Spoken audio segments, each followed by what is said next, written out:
ਤੇ ਬਾਕੀ ਹੁਣ ਹੀ ਮਤਲਬ ਪੰਜਾਬ ਸਰਕਾਰ ਨੂੰ ਚਾਹੀਦਾ ਕਿ ਕੋਈ ਨਾ ਕੋਈ ਸਖਤ ਕਦਮ ਚੁੱਕਿਆ ਜਾਵੇ, ਕੋਈ ਨਾ ਕੋਈ ਇਹੋ ਜਿਹਾ ਲਾਭ ਬਣਨਾ ਚਾਹੀਦਾ ਕਿ ਇਹ ਕੁੜੀਆਂ ਨੂੰ ਸਬਕ ਮਿਲਣਾ ਚਾਹੀਦਾ, ਜਿਹੜੀਆਂ ਭੋਲੇ ਭਾਲੇ ਲੋਕਾਂ ਦੇ ਪੈਸੇ ਲਵਾ ਕੇ ਆਪ ਬਾਹਰ ਚਲੇ ਜਾਂਦੀਆਂ, ਆਪ ਨਜ਼ਾਰੇ ਲੈਂਦੀਆਂ ਉੱਥੇ, ਤੇ ਇੱਥੇ ਜਿਹੜੀ ਸਾਰੀ ਫੈਮਿਲੀ ਤਬਾਹ ਹੋ ਜਾਂਦੀ, ਸਾਰਾ ਬੰਦੇ ਦਾ ਫਿਊਚਰ ਸਾਰਾ ਕੁਛ ਹੀ ਤਬਾਹ ਹੋ ਜਾਂਦਾ। ਕਿ ਮੈਂ ਆਸ ਛੱਡਤੀ ਹੈ ਇੱਥੋਂ ਦੇ ਲੋਕਲ ਜਿੰਨੇ ਵੀ ਸਾਡੇ ਪੁਲਿਸ ਹੋ ਗਏ ਜਾਂ ਕੁਛ ਵੀ ਕਹਿ ਸਕਦੇ, ਇਹਨਾਂ ਤੋਂ ਆਸ ਮੇਰੀ ਬਲਕਿ ਚੁੱਕੀ ਆ। ਹੁਣ ਤੁਹਾਡੇ ਹੱਥ ਹੀ ਆ ਕਿ ਇਸ ਕੁੜੀ 'ਤੇ ਕਾਰਵਾਈ ਹੋਊਗੀ ਅਤੇ ਇਹਨੂੰ ਲੈਸਨ ਮਿਲੂਗਾ, ਦੁਬਾਰਾ ਜਿਹੜੀ ਕੋਈ ਕੁੜੀ ਇਸ ਤਰ੍ਹਾਂ ਕਿਸੇ ਦੀ ਲਾਈਫ ਨਾ ਖਰਾਬ ਕਰ ਸਕੇ। ਮੈਂ 6 ਲੱਖ ਰੁਪਏ ਲਾ ਕੇ ਸਪੋਰਟਸ ਵੀਜ਼ਾ ਲੈ ਕੇ ਆਸਟ੍ਰੇਲੀਆ ਗਿਆ। ਮੈਂ ਮੈਲਬਰਨ ਸ਼ਹਿਰ ਦੇ ਵਿੱਚ ਗਿਆ ਆਸਟ੍ਰੇਲੀਆ 'ਚ। ਇਹ ਕੁੜੀ ਬ੍ਰਿਸਬੇਨ ਸੀਗੀ। ਉੱਥੇ ਮੈਂ ਇਹਨਾਂ ਕੰਟੈਕਟ ਕੀਤਾ ਕਿ ਤੂੰ ਮੈਨੂੰ ਆਪਣਾ ਐਡਰੈਸ ਦੱਸ, ਮੈਂ ਇੱਥੇ ਆਉਣਾ, ਮੇਰਾ ਤੂੰ ਵੀਜ਼ਾ ਚੇਂਜ ਕਰਵਾ ਦੇ। ਅਤੇ ਇਹਨੇ ਕੁੜੀ ਨੇ ਮੈਨੂੰ ਫ਼ੋਨ ਨਹੀਂ ਕੀਤਾ, ਸਿਰਫ ਇੱਕ ਵੋਇਸ ਮੈਸੇਜ ਕੀਤਾ ਜਿਹਦੇ ਵਿੱਚ ਮੈਨੂੰ ਇੰਨਾ ਕੁ ਟੌਰਚਰ ਕੀਤਾ ਇਹਨੇ ਕੁੜੀ ਨੇ। ਇਹਨੇ ਕਿਹਾ ਕਿ ਮੈਂ ਤੇਰਾ ਕੋਈ ਵੀਜ਼ਾ ਚੇਂਜ ਨਹੀਂ ਕਰਵਾਉਣਾ।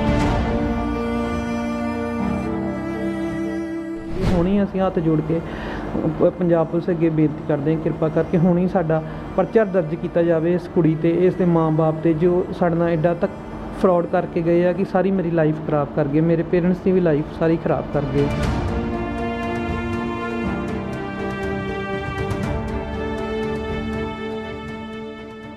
ਵਿਦੇਸ਼ ਜਾਣ ਦਾ ਸੁਪਨਾ ਬਹੁਤ ਵੇਖਿਆ ਜਾਂਦਾ ਹੈ, ਬਹੁਤ ਅੱਜ ਦੇ ਨੌਜਵਾਨ, ਅੱਜ ਦੇ ਨਵੀਂ ਪੀੜ੍ਹੀ ਵਿਦੇਸ਼ 'ਚ ਵਸ ਜਾਣ ਦਾ ਸੁਪਨਾ ਵੇਖ ਕੇ ਬੈਠੀ ਹੈ। ਹਰ ਇੱਕ ਦੇ ਮਨ ਦੇ ਵਿੱਚ ਹੈ ਕਿ ਵਿਦੇਸ਼ 'ਚ ਜਾ ਕੇ ਬੈਠਿਆ ਜਾਏ। ਅਜਿਹਾ ਹੀ ਸੁਪਨਾ ਅਜਨਾਲਾ ਦੇ ਹਰਬਰਿੰਦਰ ਸਿੰਘ ਨੇ ਵੀ ਦੇਖਿਆ ਸੀਗਾ, ਪਰ ਹਰਬਰਿੰਦਰ ਸਿੰਘ ਨਾਲ ਜਿਸ ਨਾਲ ਲੜਕੀ ਨਾਲ ਮੈਰਿਜ ਹੋਈ ਸੀਗੀ, ਉਸ ਵੱਲੋਂ ਉਸ ਨੂੰ ਧੋਖਾ ਦਿੱਤਾ ਗਿਆ ਹੈ। ਉਸ ਦੇ ਪੈਸੇ ਲਗਵਾ ਕੇ ਉਹ ਆਪ ਤਾਂ ਆਸਟ੍ਰੇਲੀਆ ਵਿੱਚ ਸੈਟਲ ਹੋ ਗਈ, ਪਰ ਅੱਜ 7 ਸਾਲ ਹੋਣ ਦੇ ਕਰੀਬ ਉਸ ਨਾਲ ਕੋਈ ਰਾਬਤਾ ਨਹੀਂ, ਕੋਈ ਗੱਲ ਨਹੀਂ ਕਰ ਰਹੀ। ਉਸ ਨੇ ਆਪਣੇ ਨੰਬਰ ਵੀ ਚੇਂਜ ਕਰ ਲਏ ਨੇ, ਔਰ ਇਸ ਤੋਂ ਜ਼ਿਆਦਾ ਗੱਲ ਹੈ ਕਿ ਹਰਬਰਿੰਦਰ ਦੀ ਕੋਈ ਵੀ ਸੁਣਵਾਈ ਨਹੀਂ ਹੋ ਰਹੀ। ਸਾਡੇ ਨਾਲ ਨੇ ਇਸ ਵੇਲੇ ਹਰਬਰਿੰਦਰ ਸਿੰਘ। ਹਰਬਰਿੰਦਰ ਸਿੰਘ ਜੀ, ਮੈਨੂੰ ਥੋੜ੍ਹਾ ਜਿਹਾ ਦੱਸਿਓ ਕਿ ਤੁਹਾਡਾ ਵਿਆਹ ਕਦੋਂ ਹੋਇਆ ਸੀਗਾ, ਕਦੋਂ ਤੁਹਾਨੂੰ ਇਹ ਸਾਰਾ ਸੁਪਨਾ ਦਿਖਾਇਆ ਗਿਆ ਸੀਗਾ ਲੜਕੀ ਵੱਲੋਂ, ਔਰ ਤੁਸੀਂ ਕਿਸ ਤਰ੍ਹਾਂ ਪੈਸੇ ਦਿੱਤੇ ਸੀ? ਸਰ, ਮੇਰਾ ਨਾਮ ਹਰਬਰਿੰਦਰ ਸਿੰਘ ਆ। ਮੈਂ ਅਜਨਾਲੇ ਦਾ ਰਹਿਣ ਵਾਲਾ, ਡਿਸਟ੍ਰਿਕਟ ਅੰਮ੍ਰਿਤਸਰ। ਮੈਂ 2015 ਦੇ ਵਿੱਚ ਅਦਿੱਤੀ ਬਜਾਜ ਨਾਮ ਦੀ ਕੁੜੀ ਨਾਲ ਮੈਰਿਜ ਕੀਤੀ ਸੀਗੀ। ਉਹ ਸਾਨੂੰ ਇੱਕ ਅਖਬਾਰ 'ਚ ਪੋਸਟ ਸੀਗਾ, ਉਹਦੇ ਜ਼ਰੀਏ ਮਿਲੀ ਸੀਗੀ। ਕੋਈ ਏਜੰਟ ਸੀਗਾ, ਉਹਨਾਂ ਦੇ ਗਾਂ ਉਹ ਨੌਨ ਸੀਗੇ ਜਾਂ ਜਿਸ ਤਰ੍ਹਾਂ ਵੀ ਸੀਗੀ। ਮਤਲਬ ਅਸੀਂ ਫਗਵਾੜੇ ਮਿਲੇ ਸੀਗੇ ਸਾਰੀ ਦੋਨੋਂ ਫੈਮਲੀਆਂ, ਅਤੇ ਉਹਨਾਂ ਨੇ ਕਾਫੀ ਸਾਨੂੰ ਵਿਸ਼ਵਾਸ ਦਿਵਾਇਆ, ਉਹਨਾਂ ਦੀ ਫੈਮਿਲੀ ਨੇ, ਕਿ ਲੜਕੀ 'ਤੇ ਤੁਸੀਂ ਪੈਸੇ ਲਗਾ ਦਿਓ ਅਤੇ ਤੁਸੀਂ ਮੈਰਿਜ ਕਰ ਲਓ ਅਤੇ ਲੜਕੀ ਤੁਹਾਨੂੰ ਉੱਥੇ ਆਸਟ੍ਰੇਲੀਆ ਲੈ ਕੇ ਜਾਵੇਗੀ। ਕਾਫੀ ਉਹਨਾਂ ਮੈਨੂੰ ਸੁਪਨੇ ਦਿਖਾਏ, ਬਾਹਰ ਜਾਣ ਦਾ ਲਾਲਚ ਦਿੱਤਾ ਕਿ ਇਸ ਤਰ੍ਹਾਂ ਤੁਹਾਨੂੰ ਲੈ ਕੇ ਜਾਏਗੀ। ਅਤੇ ਮਤਲਬ ਉਹਨਾਂ 'ਤੇ ਅਸੀਂ ਬਲਾਈਂਡਲੀ ਬਹੁਤ ਜ਼ਿਆਦਾ ਟਰੱਸਟ ਕੀਤਾ ਕਿ ਚਲੋ ਠੀਕ ਆ, ਮਤਲਬ ਲੈ ਜਾਏਗੀ ਬਾਹਰ, ਅਸੀਂ ਖਰਚਾ ਲਾ ਦਾਂਗੇ। ਅਤੇ 2015 ਦੇ ਵਿੱਚ ਅਸੀਂ ਉਹਨੂੰ ਮਤਲਬ ਆਸਟ੍ਰੇਲੀਆ ਘੱਲਤਾ। 13 ਕੁ ਲੱਖ ਰੁਪਇਆ ਸਾਡਾ ਉਦੋਂ ਲੱਗਾ, 12.5-13 ਲੱਖ ਰੁਪਇਆ। ਅਤੇ ਆਸਟ੍ਰੇਲੀਆ ਜਾਣ ਤੋਂ ਬਾਅਦ ਉਹਨੇ ਆਪਣਾ ਜਿਹੜੀ ਅਸੀਂ ਯੂਨੀਵਰਸਿਟੀ ਘੱਲਿਆ ਸੀ, ਉਹ ਸਦਰਨ ਕ੍ਰਾਸ ਯੂਨੀਵਰਸਿਟੀ ਸੀਗੀ ਬ੍ਰਿਸਬੇਨ ਦੇ ਵਿੱਚ, ਜਿਹਦੀ ਅਪਰੋਕਸ ਫੀਸ 9 ਲੱਖ ਰੁਪਇਆ ਸੀਗੀ। 6 ਮੰਥ ਦੀ ਫੀਸ ਸੀਗੀ। ਉਸ ਕੁੜੀ ਨੇ ਉੱਥੇ ਜਾ ਕੇ ਕੀ ਕੀਤਾ ਕਿ ਆਪਣੀ ਉੱਥੋਂ ਜਿਹੜੀ ਯੂਨੀਵਰਸਿਟੀ ਗਈ, ਉੱਥੋਂ ਦੀ ਆਪਣੀ ਸਾਰੀ ਫੀਸ ਵਾਪਸ ਲੈ ਕੇ ਆਪਣੇ ਸਾਰੀ ਘਰ ਘੱਲਤੀ, ਜਾਂ ਕੀ ਕੀਤਾ ਸਾਨੂੰ ਨਹੀਂ ਪਤਾ। ਸਾਨੂੰ 'ਚ ਇਹੋ ਹੀ ਆ ਕਿ ਉਹਨੇ ਘਰ ਹੀ ਘੱਲੀ ਆ। ਅਤੇ ਉਹਨੇ ਕੋਈ ਸਸਤੀ ਜੀ ਉੱਥੇ ਯੂਨੀਵਰਸਿਟੀ ਲਈ ਹੋਮਸ ਇੰਸਟੀਚਿਊਟ ਬ੍ਰਿਸਬੇਨ ਦੇ ਵਿੱਚ, ਅਤੇ ਉਹ ਲੈ ਲਿਆ ਇੰਸਟੀਚਿਊਟ। ਅਤੇ ਸਾਡੇ ਕੋਲ ਉੱਥੇ ਜਾਣ ਤੋਂ ਬਾਅਦ ਸਾਡੇ ਕੋਲ ਫੀਸਾਂ ਉਸੇ ਸਦਰਨ ਕ੍ਰਾਸ ਯੂਨੀਵਰਸਿਟੀ ਦੱਸ ਕੇ ਹੀ ਮੰਗਵਾਉਂਦੀ ਰਹੀ। ਉਸ ਹਿਸਾਬ ਨਾਲ ਫੀਸਾਂ ਉਹਨੇ ਕਾਫੀ ਮੰਗਵਾਈਆਂ। ਉੱਥੇ ਜਾਣ ਤੋਂ ਬਾਅਦ ਸਾਨੂੰ ਇਹੋ ਹੀ ਮਤਲਬ ਇੰਨਾ ਮੈਂਟਲੀ ਟੌਰਚਰ ਕਰਦੇ ਰਹੇ ਇਸ ਦੇ ਮਾਂ-ਬਾਪ ਵੀ, ਇਹ ਵੀ ਕੁੜੀ ਵੀ, ਤੁਸੀਂ ਫੀਸਾਂ ਘੱਲੋ, ਨਹੀਂ ਤਾਂ ਸਾਡੀ ਕੁੜੀ ਨੇ ਕਾਲਜ ਤੋਂ ਬਾਹਰ ਹੋ ਜਾਣਾ, ਤੁਹਾਡਾ ਵੀਜ਼ਾ ਨਹੀਂ ਲੱਗਣਾ। ਬਹੁਤ ਜ਼ਿਆਦਾ ਮਤਲਬ ਨਾ ਸਾਨੂੰ ਬਲੈਕਮੇਲ ਕਰਦੇ ਰਹੇ ਵੀ ਇਹਨਾਂ ਨੂੰ ਮਤਲਬ ਇਹਨਾਂ ਕੋਲ ਕਿਸੇ ਤਰੀਕੇ ਨਾਲ ਪੈਸੇ ਕਢਵਾਓ ਜਿੰਨੇ ਨਿਕਲਦੇ ਆ। 2.5 ਲੱਖ ਦੇ ਕਰੀਬ ਮੈਂ ਇਹਦੇ ਫਾਦਰ ਦੇ ਅਕਾਊਂਟ ਦੇ ਵਿੱਚ ਟ੍ਰਾਂਸਫਰ ਕੀਤੇ ਆ। 2.5 ਲੱਖ ਰੁਪਇਆ ਇਹਨਾਂ ਦੀ ਫੀਸ ਉੱਥੇ ਮੇਰੇ ਕਜ਼ਨ ਨੇ ਤਾਰੀ ਆ, ਅਤੇ ਬਾਕੀ ਜਿਹੜੀ ਅਸੀਂ 9 ਲੱਖ ਰੁਪਇਆ ਇਹਨੂੰ ਮਤਲਬ ਜਦੋਂ ਇਹ ਗਈ ਹੈ ਉਦੋਂ ਤਾਰਿਆ ਸੀਗਾ, ਅਤੇ 2,60,000 ਰੁਪਈਆ ਜਦੋਂ ਮੇਰੇ ਲਾਸਟ 3 ਮੈਂ ਤਾਰਿਆ। ਮਤਲਬ ਕਰਦੇ ਕਰਦੇ ਸਾਡਾ 26 ਕੁ ਲੱਖ ਰੁਪਇਆ ਇਸ ਕੁੜੀ 'ਤੇ ਲੱਗ ਗਿਆ ਜਿੰਨਾ ਵੀ। ਹਾਂਜੀ। ਅਤੇ ਜਦੋਂ ਮਤਲਬ ਇਹ 3 ਮਹੀਨੇ ਬਾਅਦ ਇਹ ਕੁੜੀ ਆਈ ਮੈਰਿਜ ਰਜਿਸਟਰਡ ਕਰਾਉਣ ਲਈ, ਜਦੋਂ ਇਹ ਗਈ ਆ ਉਦੋਂ ਵੀ ਨਹੀਂ ਸੀ ਆਉਂਦੀ। ਕਹਿੰਦੀ ਕਿ ਮੇਰਾ ਆਉਣ ਜਾਣ ਦਾ ਖਰਚਾ ਦਿਓ ਅਤੇ ਮੇਰੀ ਕਾਲਜ ਦੀ ਫੀਸ ਫੇਰ ਭਰੋ, ਮੈਂ ਫੇਰ ਆਉਣਾ। ਅਸੀਂ ਆਉਣ ਜਾਣ ਦੀ ਇਹਦੀ ਏਅਰ ਟਿਕਟ ਵੀ ਕਰਵਾਈ, ਇਹਦੀ ਕਾਲਜ ਦੀ ਫੀਸ ਵੀ ਭਰੀ। ਇਹ ਜਦੋਂ ਦੁਬਾਰਾ ਮੈਰਿਜ ਰਜਿਸਟਰਡ ਕਰਾ ਕੇ ਵਾਪਸ ਚਲ ਗਈ ਆ, ਅਤੇ ਉਸ ਤੋਂ ਬਾਅਦ ਮੇਰੀ ਫਾਈਲ ਲੱਗਣੀ ਸੀ। ਉਹ ਜਦੋਂ ਫਾਈਲ ਲੱਗਣੀ ਸੀਗੀ ਅਤੇ ਉਦੋਂ ਇਹਨੇ ਸਾਨੂੰ ਕਿਹਾ ਕਿ ਫਾਈਲ ਜਦੋਂ ਇਹਨੇ ਡਾਕੂਮੈਂਟ ਸਾਰੇ ਘੱਲੇ ਆਪਣੇ, ਅਤੇ ਉੱਥੇ ਕਾਲਜ ਉੱਥੋਂ ਅੰਬੈਸੀ 'ਚ ਮੇਲ ਆਈ ਕਿ ਤੁਸੀਂ ਨਾ ਕੁੜੀ ਦੀ ਕਾਲਜ ਦੀ COE ਵੀ ਘੱਲੋ। ਜਦੋਂ ਅਸੀਂ COE ਦੀ ਮੰਗ ਕੀਤੀ ਕਿ ਸਾਨੂੰ COE ਦਿਓ ਕੁੜੀ ਦੀ, ਅਤੇ ਇਹਨਾਂ ਨੇ ਕਿਹਾ ਕਿ ਤੁਸੀਂ $5000 ਫੇਰ ਭਰੋ, ਫਿਰ COE ਮਿਲਣੀ ਹੈ, ਕਾਲਜ ਤੋਂ ਤਾਂ ਬਾਹਰ ਹੋ ਗਈ ਆ। ਇਸ ਤਰ੍ਹਾਂ ਮਤਲਬ ਸਾਨੂੰ ਇੰਨਾ ਬਲੈਕਮੇਲ ਕਰਕੇ ਮੰਗਾਉਂਦੇ ਰਹੇ ਪੈਸੇ। ਅਸੀਂ ਫਿਰ ਕਰਦੇ ਕਰਦੇ 2,60,000 ਰੁਪਇਆ ਫਿਰ ਇਹਨਾਂ ਨੂੰ ਦਿੱਤਾ। ਅਤੇ ਕਾਲਜ ਦੀ ਜਦੋਂ COE ਆਈ ਤਾਂ ਮੇਰੀ ਨੈਕਸਟ ਡੇ ਮੇਰਾ ਵੀਜ਼ਾ ਰਿਜੈਕਟ ਹੋ ਗਿਆ ਕਿ ਇਹਦੇ ਕਾਲਜ ਦੇ ਰਿਜੈਕਸ਼ਨ 'ਤੇ ਵੀ ਸਾਫ਼ ਲਿਖਿਆ ਕਿ ਕੁੜੀ ਦੇ ਜਿਹੜੇ ਡਾਕੂਮੈਂਟ ਸਾਰੇ ਫੇਕ ਆ। ਉਹਨੇ ਯੂਨੀਵਰਸਿਟੀ ਆਪਣੀ ਚੇਂਜ ਕਰ ਲਈ ਆ, ਨਾ ਹੀ ਉਹਦੀ ਅਟੈਂਡੈਂਸ ਕੰਪਲੀਟ ਹੈ, ਨਾ ਹੀ ਉਹਦਾ ਰਿਜ਼ਲਟ ਹੈਗਾ ਵਾ, ਅਤੇ ਨਾ ਹੀ ਉਹਨੇ ਕੋਈ ਕਲਾਸਾਂ ਇੱਥੇ ਵਗੈਰਾ ਅਟੈਂਡ ਕੀਤੀਆਂ ਵਾ। ਕੋਈ ਉਹਦੀਆਂ ਫੀਸਾਂ ਨਹੀਂ ਉਹ ਭਰਦੀ ਰਹੀ, ਸਾਰੀਆਂ ਫੀਸਾਂ ਉਹ ਖਾਂਦੀ ਰਹੀ ਜਾਂ ਘਰ ਘੱਲਦੀ ਰਹੀ, ਸਾਨੂੰ ਨਹੀਂ ਪਤਾ ਉਹ ਕੀ ਕਰਦੀ ਰਹੀ ਆ। ਇੰਨਾ ਜ਼ਿਆਦਾ ਉਹਨੇ ਮਤਲਬ ਸਾਨੂੰ ਖਰਾਬ ਕੀਤਾ। ਫਿਰ ਉਸ ਤੋਂ ਬਾਅਦ ਜਦੋਂ ਮੇਰਾ ਵੀਜ਼ਾ ਰਿਜੈਕਟ ਹੋ ਗਿਆ, ਮੈਂ ਖੁਦ ਆਪਣੇ ਬਿਹਾਫ 'ਤੇ ਸਪੋਰਟਸ ਵੀਜ਼ਾ ਲੈ ਕੇ ਆਸਟ੍ਰੇਲੀਆ ਗਿਆ ਹਾਂ। ਇਹਦੇ ਫਾਦਰ ਨੇ ਮੈਨੂੰ ਕਿਹਾ ਕਿ ਉੱਥੇ ਕੁੜੀ ਵੀਜ਼ਾ ਤੇਰਾ ਚੇਂਜ ਕਰਵਾਊਗੀ। ਮੈਂ 6 ਲੱਖ ਰੁਪਇਆ ਲਾ ਕੇ ਸਪੋਰਟਸ ਵੀਜ਼ਾ ਲੈ ਕੇ ਆਸਟ੍ਰੇਲੀਆ ਗਿਆ। ਮੈਂ ਮੈਲਬਰਨ ਸ਼ਹਿਰ ਦੇ ਵਿੱਚ ਗਿਆ ਆਸਟ੍ਰੇਲੀਆ 'ਚ। ਇਹ ਕੁੜੀ ਬ੍ਰਿਸਬੇਨ ਸੀਗੀ। ਉੱਥੇ ਮੈਂ ਇਹਨਾਂ ਕੰਟੈਕਟ ਕੀਤਾ ਕਿ ਤੂੰ ਮੈਨੂੰ ਆਪਣਾ ਐਡਰੈਸ ਦੱਸ, ਮੈਂ ਇੱਥੇ ਆਉਣਾ, ਮੇਰਾ ਤੂੰ ਵੀਜ਼ਾ ਚੇਂਜ ਕਰਵਾ ਦੇ। ਅਤੇ ਇਹਨੇ ਕੁੜੀ ਨੇ ਮੈਨੂੰ ਫ਼ੋਨ ਨਹੀਂ ਕੀਤਾ, ਸਿਰਫ ਇੱਕ ਵੋਇਸ ਮੈਸੇਜ ਕੀਤਾ ਜਿਹਦੇ ਵਿੱਚ ਮੈਨੂੰ ਇੰਨਾ ਕੁ ਟੌਰਚਰ ਕੀਤਾ ਇਹਨੇ ਕੁੜੀ ਨੇ। ਇਹਨੇ ਕਿਹਾ ਕਿ ਮੈਂ ਤੇਰਾ ਕੋਈ ਵੀਜ਼ਾ ਚੇਂਜ ਨਹੀਂ ਕਰਵਾਉਣਾ, ਤੂੰ ਜੋ ਮਰਜ਼ੀ ਕਰ, ਜੇ ਤੂੰ ਮੈਨੂੰ ਦੁਬਾਰਾ ਮੈਸੇਜ ਜਾਂ ਕਾਲ ਕੀਤੀ ਮੈਂ ਇੱਥੇ ਅੰਬੈਸੀ 'ਚ ਦੱਸੂਗੀ, ਤੇਰੀ ਕੰਪਲੇਂਟ ਕਰੂੰਗੀ ਜਾਂ ਤੇਰੀ ਪੁਲਿਸ ਸਟੇਸ਼ਨ ਕੰਪਲੇਂਟ ਕਰੂੰਗੀ, ਤੈਨੂੰ ਮੈਂ ਇੱਥੇ ਫਸਵਾਉਂਗੀ ਕਿਸੇ ਨਾ ਕਿਸੇ ਤਰੀਕੇ। ਸਾਫ਼ ਇਹਨੇ ਮੈਨੂੰ ਇੱਦਾਂ ਕਿਹਾ। ਅਤੇ ਮੈਂ ਉੱਥੇ 15 ਦਿਨ ਰਿਹਾ ਵਾਂ ਆਸਟ੍ਰੇਲੀਆ। 15 ਦਿਨ ਹੀ ਮੈਨੂੰ ਟੌਰਚਰ ਕੁੜੀ ਕਰਦੀ ਰਹੀ ਕਿ ਮੇਰੇ ਕੋਲ ਇੱਥੇ ਆਵੇ ਨਾ। ਕਦੀ ਇਹਨੇ ਐਡਰੈਸ ਨਹੀਂ ਇਹਨੇ ਆਪਣਾ ਮੈਨੂੰ ਬਿਲਕੁਲ ਸਹੀ ਦੱਸਿਆ। ਮੈਂ ਫਿਰ ਵਾਪਸ ਆ ਗਿਆ ਵਾਂ। ਵਾਪਸ ਆਇਆ ਅਤੇ ਫਿਰ ਇਹਨਾਂ ਦੇ ਮੈਂ ਪੇਰੈਂਟਸ ਨਾਲ ਗੱਲ ਕੀਤੀ ਕਿ ਸਾਡੇ ਨਾਲ ਇੰਨਾ ਤੱਕ ਤੁਸੀਂ ਫਰੋਡ ਕੀਤਾ, ਸਾਡੇ ਪੈਸੇ ਵਾਪਸ ਕਰੋ। ਸੱਦਿਆ ਤਾਂ ਤੁਸੀਂ ਹੈਗੇ ਨੇ, ਮੈਂ ਉੱਥੇ ਗਿਆ ਵੀ, ਤੁਸੀਂ ਤਾਂ ਵੀ ਤੁਹਾਡੀ ਲੜਕੀ ਨੇ ਵੀਜ਼ਾ ਨਹੀਂ ਚੇਂਜ ਕਰਵਾਇਆ। ਜਦੋਂ ਪੈਸਿਆਂ ਦੀ ਮੰਗ ਕਰਦੇ ਆ ਤਾਂ ਅੱਗੋਂ ਗੁੰਡੇ ਲਿਆ ਕੇ ਸਾਨੂੰ ਪਵਾਉਂਦੇ ਆ, ਗੁੰਡਿਆਂ ਲਿਆ ਕੇ ਪਾਉਂਦੇ ਕਿ ਇਹਨਾਂ ਨੂੰ ਕਿਸੇ ਤਰ੍ਹਾਂ ਡਰਾ ਧਮਕਾ ਕੇ ਘੱਲੀਏ। ਜੇ ਆਪਾਂ ਪੁਲਿਸ ਕੰਪਲੇਂਟ ਕਰਦੇ ਹਾਂ ਤਾਂ ਪੁਲਿਸ ਵੀ ਸਾਡੀ ਕੋਈ ਕਾਰਵਾਈ ਨਹੀਂ ਕਰਦੀ। 6 ਸਾਲ ਹੋ ਗਏ ਸਾਨੂੰ ਧੱਕੇ ਖਾਂਦੇ, ਮੈਨੂੰ ਕਦੀ ਕਿਤੇ ਰਿਪੋਰਟ ਦਿੰਦੇ, ਕਦੀ ਕਿਤੇ ਰਿਪੋਰਟ ਦਿੰਦੇ ਆ, ਪੁਲਿਸ ਸਾਡੀ ਬਿਲਕੁਲ ਨਹੀਂ ਕਾਰਵਾਈ ਕਰਦੇ ਵੀ। ਹੁਣ ਹੀ ਅਸੀਂ ਹੱਥ ਜੋੜ ਕੇ ਪੰਜਾਬ ਪੁਲਿਸ ਅੱਗੇ ਬੇਨਤੀ ਕਰਦੇ ਹਾਂ, ਕਿਰਪਾ ਕਰਕੇ ਹੁਣ ਹੀ ਸਾਡਾ ਪਰਚਾ ਦਰਜ ਕੀਤਾ ਜਾਵੇ ਇਸ ਕੁੜੀ 'ਤੇ, ਇਸ ਦੇ ਮਾਂ-ਬਾਪ 'ਤੇ, ਜੋ ਸਾਡੇ ਨਾਲ ਐਡਾ ਤੱਕ ਫਰੋਡ ਕਰਕੇ ਗਏ ਆ ਕਿ ਸਾਰੀ ਮੇਰੀ ਲਾਈਫ ਖ਼ਰਾਬ ਕਰ ਗਏ, ਮੇਰੇ ਪੇਰੈਂਟਸ ਦੀ ਵੀ ਲਾਈਫ ਸਾਰੀ ਖ਼ਰਾਬ ਕਰ ਗਏ। ਜਿੰਨੇ ਅਸੀਂ ਸੁਪਨੇ ਦੇਖੇ ਸਾਰੇ ਤੋੜ ਗਏ ਹੈ। ਬਸ ਮੈਂ ਇਹ ਰਿਕੁਐਸਟ ਕਰਨਾ ਚਾਹੁੰਦਾ, ਮੈਂ ਜਲਦੀ ਤੋਂ ਜਲਦੀ ਸਾਡੀ ਕਾਰਵਾਈ ਕੀਤੀ ਜਾਵੇ ਇਹਨਾਂ 'ਤੇ। ਹਰਵਿੰਦਰ ਜੀ, ਤੁਸੀਂ ਜਿਸ ਤਰ੍ਹਾਂ ਦੱਸ ਰਹੇ ਹੋ ਕਿ ਇਹ ਸਭ ਹੋ ਗਿਆ, ਇਹ ਜਦੋਂ ਤੁਹਾਡੀ ਮੈਰਿਜ ਹੋਈ ਹੈ, ਕਿਉਂਕਿ ਤੁਸੀਂ ਕੋਈ ਕੰਟਰੈਕਟ ਸਾਈਨ ਕੀਤਾ ਸੀਗਾ ਕਿ ਮੈਨੂੰ ਇਹ ਵਿਦੇਸ਼ ਲੈ ਕੇ ਜਾਏਗੀ ਤਦ ਮੈਂ ਤੇਰੇ ਨਾਲ ਮੈਰਿਜ ਕਰ ਲਈ ਹੈ?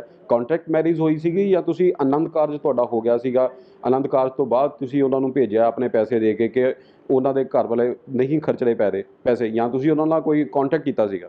ਦੇਖੋ ਜੀ, ਜਦੋਂ ਇਹ ਮਿਲੇ ਇਹਨਾਂ ਨੇ ਸਾਫ਼-ਸਾਫ਼ ਅਖਬਾਰ 'ਤੇ ਪੋਸਟ ਦਿੱਤਾ ਸੀਗਾ ਕਿ ਕੁੜੀ 'ਤੇ ਪੈਸੇ ਲਗਾਉਣ ਵਾਲਾ ਸਾਨੂੰ ਮੁੰਡਾ ਚਾਹੀਦਾ ਅਤੇ ਵਿਆਹ ਕਰਨ ਵਾਲਾ। ਅਤੇ ਇਹਨਾਂ ਦੇ ਮਨ 'ਚ ਪਹਿਲੋਂ ਹੀ ਪ੍ਰੀ ਪਲੈਨਿੰਗ ਸੀਗੀ ਕਿ ਮਤਲਬ ਕੁੜੀ 'ਤੇ ਪੈਸੇ ਲਗਾਉਣ ਵਾਲਾ ਮੁੰਡਾ ਲੱਭਣਾ ਇੱਕ, ਅਤੇ ਕੁੜੀ ਨੂੰ ਉੱਥੇ ਬਾਹਰ ਘੱਲਣਾ, ਮੁੰਡਾ ਨਹੀਂ ਅਸੀਂ ਖੜਨਾ। ਇਹਨਾਂ ਨੇ ਸ਼ੁਰੂ ਤੋਂ ਹੀ ਇਹਨਾਂ ਨੇ ਪਲੈਨਿੰਗ ਇਹੀ ਕੀਤੀ ਸੀ ਕਿ ਮੁੰਡੇ ਨੂੰ ਨਹੀਂ ਖੜਨਾ। ਜਦੋਂ ਮਤਲਬ ਇਹ ਕੁੜੀ ਚਲ ਗਈ ਆ, ਉਸ ਤੋਂ ਬਾਅਦ ਇਹਨੇ ਮੇਰੇ ਨਾਲ ਕੋਈ ਕੰਟੈਕਟ ਨਹੀਂ ਰੱਖਿਆ। ਸਾਡਾ ਵਿਆਹ ਬਿਲਕੁਲ ਪ੍ਰੋਪਰ ਆ, ਆਨੰਦ ਕਾਰਜ ਹੋਏ, ਮੈਰਿਜ ਰਜਿਸਟਰਡ ਹੋਈ ਆ, ਪ੍ਰੋਪਰ ਮੈਰਿਜ ਰਜਿਸਟਰਡ ਹੋਈ। ਫੋਟੋਗ੍ਰਾਫਸ ਹੀ ਮੇਰੇ ਕੋਲ ਆ, ਨਹੀਂ ਤੁਸੀਂ ਦੇਖ ਸਕਦੇ ਜੇ, ਆਹ ਦੇਖੋ ਆਹ ਫੋਟੋਗ੍ਰਾਫਸ ਸਾਰੀਆਂ, ਮੈਰਿਜ ਸਰਟੀਫਿਕੇਟ ਵੀ ਮੇਰੇ ਕੋਲ ਆ, ਸਾਰੇ ਪ੍ਰੂਫ ਮੇਰੇ ਕੋਲ ਆ। ਬਟ ਫਿਰ ਵੀ ਸਾਡੀ ਸੁਣਵਾਈ ਨਹੀਂ ਹੋਣ ਡਈ, ਅਤੇ ਅਸੀਂ ਤਾਂ ਇਹੋ ਰਿਕੁਐਸਟ ਕਰਾਂਗੇ ਕਿ ਸਾਡੀ ਸੁਣਵਾਈ ਹੋਵੇ ਬਸ। ਜਦੋਂ ਤੁਹਾਡੇ ਨਾਲ ਰਾਬਤਾ ਕੱਟਿਆ ਗਿਆ, ਤੁਸੀਂ ਇਹਦੇ ਪਰਿਵਾਰ ਨਾਲ ਗੱਲ ਕੀਤੀ, ਇਹਨਾਂ ਦੇ ਪਰਿਵਾਰ ਨੂੰ ਜਾਣਿਆ ਕਿ ਬਿਫੋਰ ਮੈਰਿਜ ਤੁਸੀਂ ਇਸ ਪਰਿਵਾਰ ਨੂੰ ਵੀ ਜਾਣਿਆ ਹੋਏਗਾ, ਤੁਹਾਡੇ ਫਾਦਰ ਨੇ ਵੀ, ਮਦਰ ਨੇ ਜਾਂ ਹੋਰ ਰਿਸ਼ਤੇਦਾਰਾਂ ਨੇ ਬਾਰੇ ਉਹਨਾਂ ਬਾਰੇ ਕੋਕ ਕੀਤੀ ਹੋਏਗੀ, ਉਦੋਂ ਤੁਹਾਨੂੰ ਕੁਝ ਪਤਾ ਨਹੀਂ ਲੱਗਿਆ ਚੱਲ ਪਾਇਆ ਕਿ ਵੀ ਇਹੋ ਜਿਹਾ ਕੁਝ ਹੋਏਗਾ?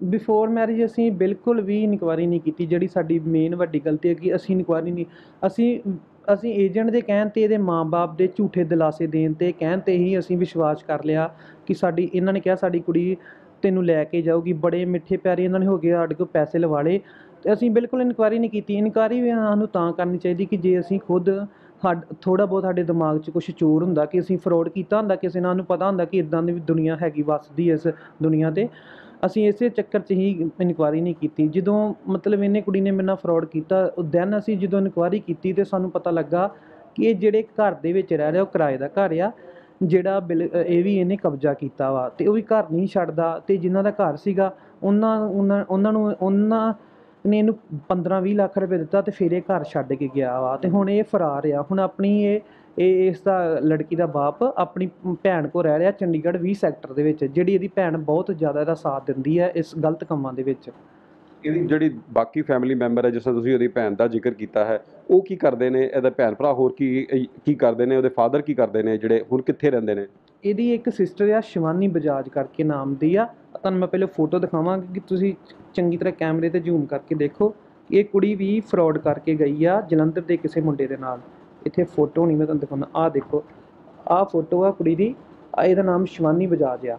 ਇਹ ਵੀ ਫਰਾਡ ਕਰਕੇ ਗਈ ਆ। ਗਵਾਂਢੀਆਂ ਦੇ ਅਨੁਸਾਰ ਸਾਨੂੰ ਪੱਕੀ ਸ਼ੋਰ ਨਹੀਂ, ਬਟ ਇਹ ਕੁੜੀ ਕੈਨੇਡਾ ਵਾ ਅਤੇ ਇਹ ਵੀ ਫਰਾਡ ਕਰਕੇ ਹੀ ਗਈ ਆ। ਆਹ ਇਸਦਾ ਬਾਪ ਆ ਰਜੇਸ਼ ਬਜਾਜ, ਅਤੇ ਆਹ ਇਸਦੀ ਮਾਂ ਵਾ ਕਾਮਨੀ ਬਜਾਜ, ਅਤੇ ਆਹ ਕੁੜੀ ਆ ਅਦਿਤੀ ਬਜਾਜ। ਦੇਖੋ, ਜੇ ਅਸੀਂ ਗੱਲ ਕਰੀਏ, ਥੋੜ੍ਹਾ ਜਿਹਾ ਡਾਊਟ ਇਹਦੇ 'ਚ ਨਜ਼ਰ ਆਉਂਦਾ ਕਿ ਇਹਦੀ ਸਿਸਟਰ ਵੀ ਤੁਸੀਂ ਦੱਸ ਰਹੇ ਹੋ ਕਿ ਗੁਆਂਢੀਆਂ ਵਾਂਗਣ ਪਤਾ ਲੱਗਾ ਹੈ ਕਿ ਉਹ ਵੀ ਇਸੇ ਤਰ੍ਹਾਂ ਗਈ ਹੈ।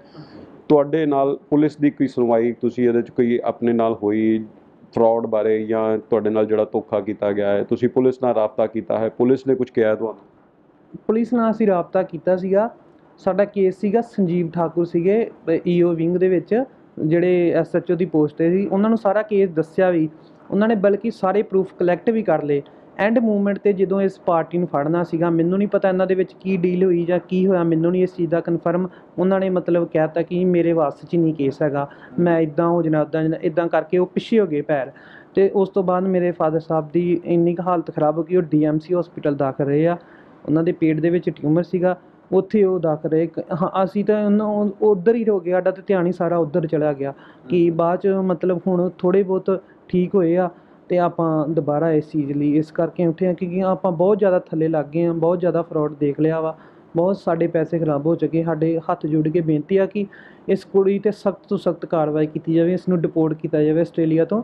ਇਹ ਆਸਟ੍ਰੇਲੀਆ ਬ੍ਰਿਸਬੇਨ ਰਨਕੌਰਨ ਰਹਿ ਰਹੀ ਹੈ ਕੁੜੀ। ਜਿੰਨੇ ਵੀ ਮੇਰੇ ਵੀਰ ਭਰਾ ਆਸਟ੍ਰੇਲੀਆ 'ਚ ਆ, ਕਿਰਪਾ ਕਰਕੇ ਇਹ ਪੋਸਟ ਵੱਧ ਤੋਂ ਵੱਧ ਸ਼ੇਅਰ ਕਰੋ ਕਿ ਇਹ ਕੁੜੀ ਛੇਤੀ ਤੋਂ ਛੇਤੀ ਫੜੀ ਜਾਵੇ ਅਤੇ ਇਹ ਡਿਪੋਰਟ ਹੋਣੀ ਚਾਹੀਦੀ ਹੈ। ਮੇਰੀ ਪਲੀਜ਼ ਹੈਲਪ ਕੀਤੀ ਜਾਵੇ। ਜਿੰਨੀ ਵੀ ਆਸਟ੍ਰੇਲੀਆ 'ਚ ਪੰਜਾਬੀ ਕਮਿਊਨਿਟੀ ਆ, ਪਲੀਜ਼ ਮੇਰੀ ਹੈਲਪ ਕਰਨ। ਬਾਕੀ ਮੈਂ ਆਸ ਛੱਡਤੀ ਹੈ ਇੱਥੋਂ ਦੇ ਲੋਕਲ ਜਿੰਨੇ ਵੀ ਸਾਡੇ ਪੁਲਿਸ ਹੋ ਗਏ ਜਾਂ ਕੁਛ ਵੀ ਕਹਿ ਸਕਦੇ, ਇਹਨਾਂ ਤੋਂ ਆਸ ਮੇਰੀ ਬਲਕਿ ਚੁੱਕੀ ਆ। ਹੁਣ ਤੁਹਾਡੇ ਹੱਥ ਹੀ ਆ ਕਿ ਇਸ ਕੁੜੀ 'ਤੇ ਕਾਰਵਾਈ ਹੋਊਗੀ ਅਤੇ ਇਹਨੂੰ ਲੈਸਨ ਮਿਲੂਗਾ, ਦੁਬਾਰਾ ਜਿਹੜੀ ਕੋਈ ਕੁੜੀ ਇਸ ਤਰ੍ਹਾਂ ਕਿਸੇ ਦੀ ਲਾਈਫ ਨਾ ਖ਼ਰਾਬ ਕਰ ਸਕੇ।